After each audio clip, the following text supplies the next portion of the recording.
बिस्मिल्लाहिर्रहमानिर्रहीम, अस्सलाम वालेकुम। आरिफ मीद भट्टी साहब मेरे साथ हैं, किसी तारुफ़ के मोहताज नहीं, मेरे बड़े भाई हैं और ये अवामी सहाफ़ी हैं।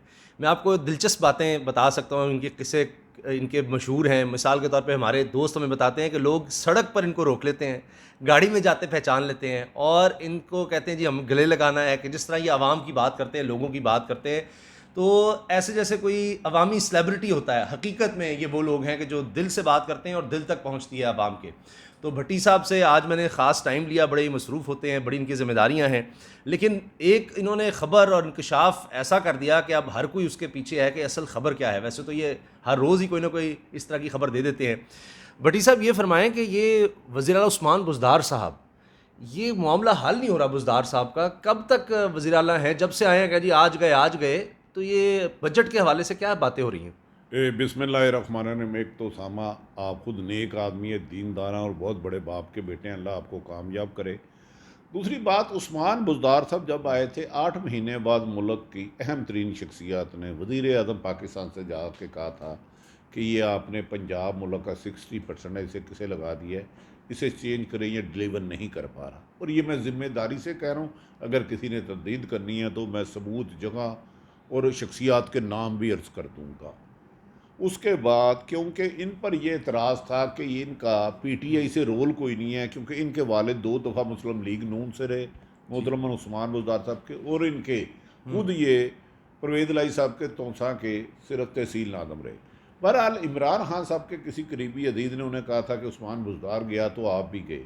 इन पर अच्छा। इनकी पार्टी की तरफ से भी बेपनाह दफ़ा दबाव डाला गया इन्हें चेंज करें, और इनकी पार्टी के सीनियर लीडरशिप, लेकिन इमरान खान साहब का दावा है कि वो इनको चेंज नहीं करेंगे। उनके लिए उन्होंने बाज़ ताकतवर हलकों को नाराज़ भी किया, अच्छा। नाराज़ भी किया। अब चंद अरसा पहले फिर इमरान खान साहब की कुछ बात हुई तो उन्होंने हुँ। कहा मैं इसको चेंज नहीं करूँगा। फ़िलहाल जो मेरी इतला है कि बजट तक यही रहेंगे, फिर एक मूव चलेगी इन्हें चेंज कराने की, लेकिन फिर हुँ। चंद रोज़ कबल पहले मेरी पीएम साहब से मुलाकात भी हुई है इत्फाकन। हुँ। मुझे लगता है कि वज़ीर आज़म इमरान खान इसको ज़िद बना चुके हैं कि मैंने चेंज नहीं करना। ठीक। तो आपको लगता है कि बजट के बाद भी आसान नहीं है इनकी छुट्टी होना? नहीं, अटैम्प्ट होगी और बड़ी तेज़ी होगी, क्योंकि परवेज़ लाई साहब खुद उम्मीदवार हैं। अच्छा। राजा बशारत साहब का इंटरव्यू हो चुका है ओह! सीएम के लिए, ये मैं गारंटी दे रहा हूँ, इनकार हुँ। करना कर दें। अलीम खान साहब का हो चुका है। अलीम खान साहब को इसीलिए, अलीम खान को किसी बाज़ वज़ीर आज़म को बहुत मजबूर किया गया था, वो इसीलिए उन्हें उम्रे पर लेकर गए थे, और उम्रे पर उन्होंने कहा अलीम खान साहब आप बड़ा जोर लगवा रहे हैं, मैंने उस्मान बुज़दार को नहीं बदलना। ओए होए होए!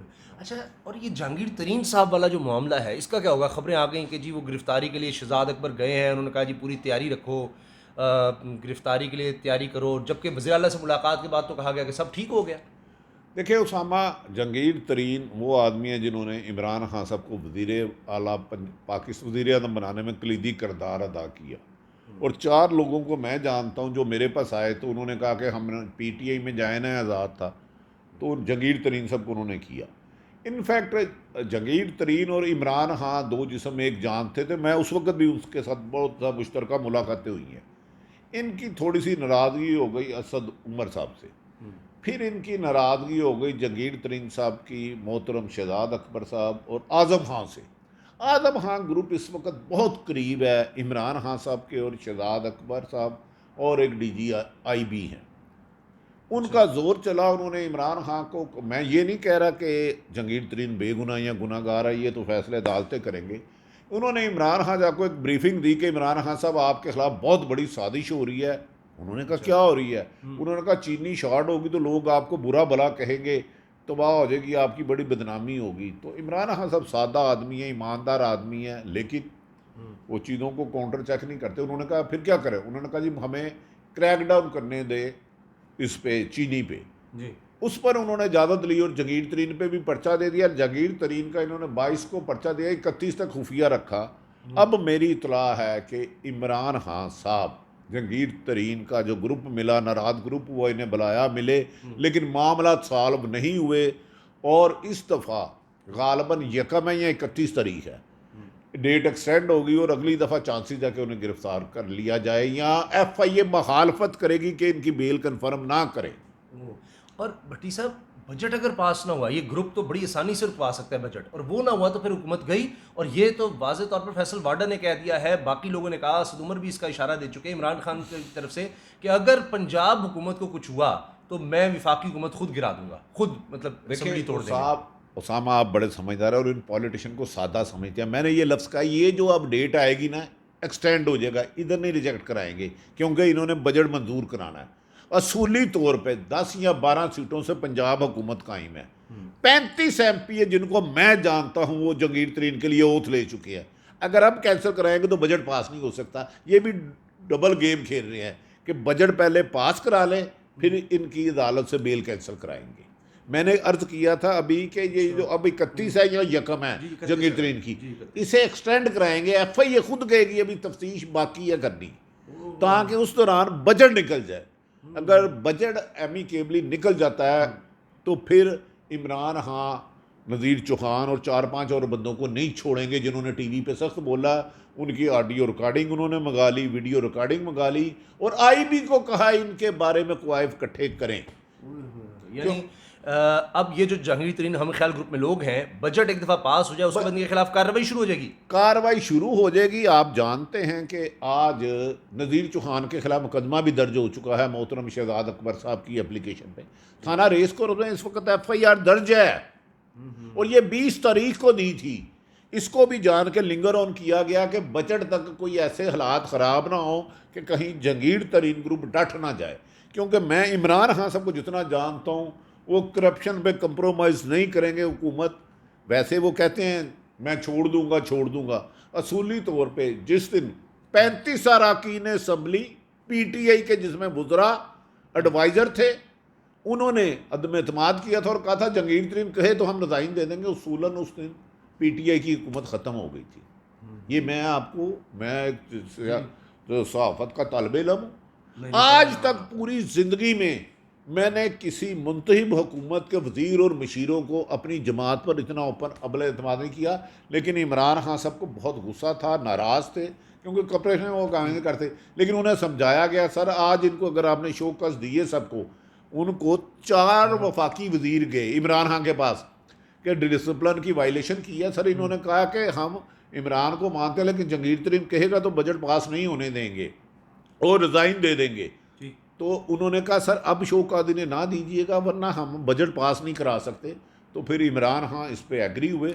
उन्होंने कहा चलो बजट के बाद इन्हें देखेंगे। और ये जो वज़ीर आला से मुलाकातें हुई, वो ट्रांसफ़र पोस्टिंग उनके कहने पर हो रही है, ये क्या जहांगीर तरीन से इस ग्रुप को दूर करने की कोशिश है कि जहांगीर, क्योंकि वो ग्रुप बन गया, वो जो इस तरह की चाह रहा है कि इसको लगा दो, इसको कमिश्नर लगाओ, इसको हटाओ, इसको DPO लगाओ, इसको ना लगाओ, वो बातें तो मानी जा रही हैं। देखें, जहांगीर तरीन के कहने पे DPO लोधरा को लगाया गया, वो जूनियर मोस्ट अफसर है और उसकी रेपुटेशन भी करप्शन में है।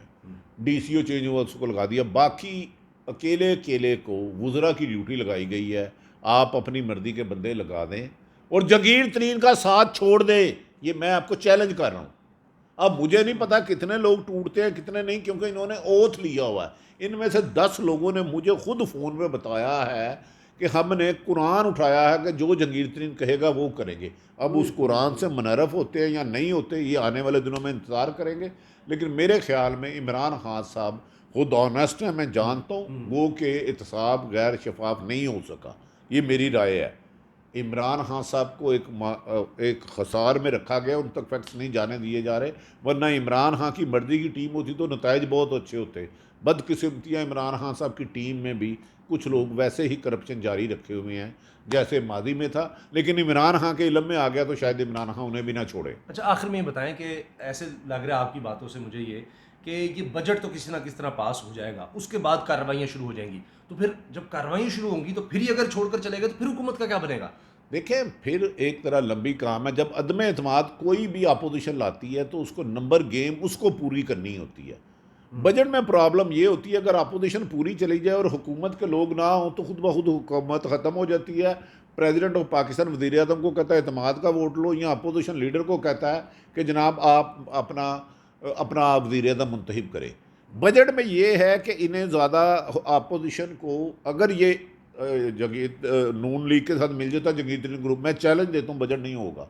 इमरान खान साहब की और उसकी हुकूमत की स्ट्रेटेजी यही है, बजट रहने दें, फिर 172 बंदे पूरे अपोजिशन की जिम्मेदारी होगी, तो टोटल गालमन कमो बेशतर 80 या 82 82 नून लीग के हैं, पीपल्स पार्टी के चेयरमैन हैं, तो इन्हें 40 मजीद है। मैंने चाहिए उस वक्त हाउस में बंदे इकट्ठे करना इनकी जिम्मेदारी होगी, तो इसलिए इनकी स्ट्रेटेजी है इस बजट को किसी तरीके से निकाल लें, पंजाब में भी और वफाक में भी, फिर इन्होंने कलियाँ कलियाँ करके मारेंगे। ठीक हो गया। ये मेरी राय है। ठीक। आगे क्या होता है आपको पता है, इस मुल्क में सियासत गिरगिट की तरह रंग बदलती है। बिल्कुल। आज आप अगर आप समझते हैं कि नवाज शरीफ ने कहा और जरदारी ने कहा था कि नवाज शरीफ धरती का नसूर है, इसे माफ़ किया तो अल्लाह भी नहीं मुझे छोड़ेगा, और शहबाज साहब ने कहा था इस पर कटा पटा डाल के घसीटूंगा, पटा इंसानों को नहीं गले में डाला जाता, लाहौर लाड़ करना पे वो एक हो गया। तो सियासत जब असूलों और किसी अवाम के मकसद के लिए ना हो, अपना लूटा हुआ माल बचाने के लिए हो, खसूसन जो अपोजिशन कर रही है, तो उसके अंजाम यही होते हैं। आरिफ मीर भट्टी साहब, बहुत बहुत शुक्रिया आपका। और इसी तरह से सही बात, इंकशाफात से भरपूर अगर बात सुनना चाहें तो आरिफ मीर भट्टी साहब का अपना यूट्यूब चैनल भी है, प्रोग्राम भी ये करते हैं जीएनएन पर, तो वो आप ज़रूर देखें। और ये ज़बरदस्त लोग हैं, मुझे जिनसे ताल्लुकात पर फ़ख्र है, जिन सहाफ़ियों से, उनमें आरिफ मीर भट्टी साहब हैं, हमारे बड़े भाई हैं। तो जनाब, आप कोई सवाल करना चाहें तो आप कमेंट्स में ज़रूर कीजिए, और नेक्स्ट सेशन में हम कोशिश करेंगे कि भट्टी साहब से वो सवाल भी पूछें। अल्लाह हाफ़िज़।